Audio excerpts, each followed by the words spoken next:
Welcome to part 1 of my series on Sony prime lenses. This is the Sony Nifty 50. It's an excellent first lens for anyone looking to start their journey into photography or videography. This lens is compact, affordable and versatile, making it perfect for beginners who want to experiment with different types of photography. In this video, we're going to explore the features and benefits of this lens and discuss why it's an ideal first lens for new photographers and videographers alike.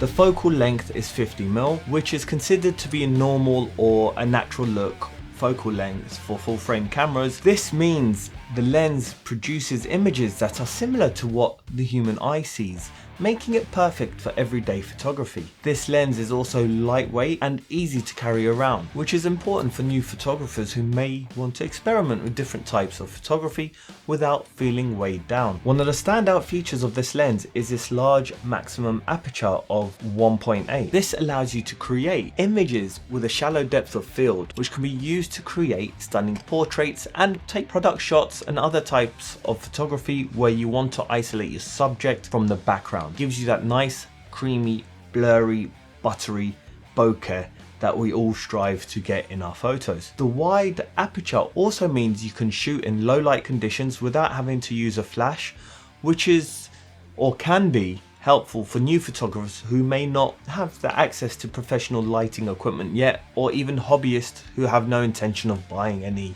at all. It's also surprisingly sharp considering that it's only £150 with excellent contrast and resolutions.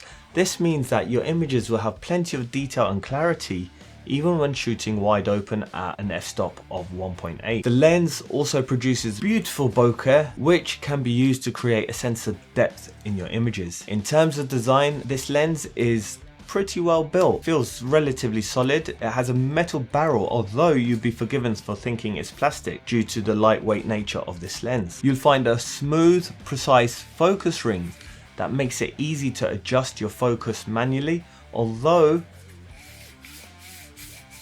it is a little bit loud. The lens is also compatible with Sony's APS-C cameras, such as the A6000 series, giving you an equivalent of 75mm, which is ideal for portraits. When used for portraits, this lens really shines. Its large aperture and sharpness allows you to create stunning images with a shallow depth of field that can be used to isolate your subject and create a sense of intimacy without breaking the bank. To get the most out of this lens, for portraits, it's important to focus on your subject's eyes and use a wide aperture to create that beautiful, buttery, blurred background, or bokeh as we like to say. It performs really well for product photography, especially if you're just starting out.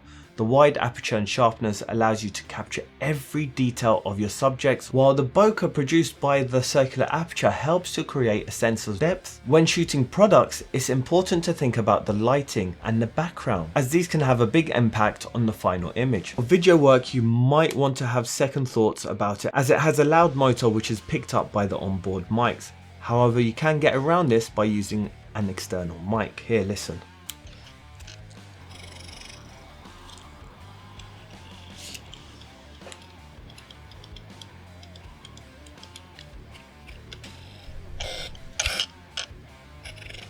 It has slightly slower autofocus from some other lenses and suffers from image breathing. With slight tweaks, you can really push this lens through these shortcomings and have one of the best all-round lenses in my opinion. In conclusion, this is an excellent first lens for anyone looking to start their journey into photography or videography. Its versatility, affordability and image quality make it perfect for new photographers who want to experiment with different types of photography without breaking the bank.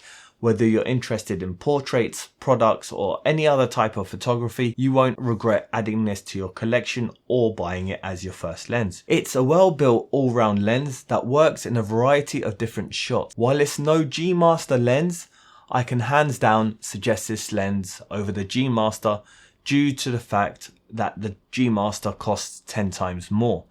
For a beginner, this is more than enough and cheap enough that you won't have to worry about damaging it. If you want to know what lens to get second, then watch this video right here.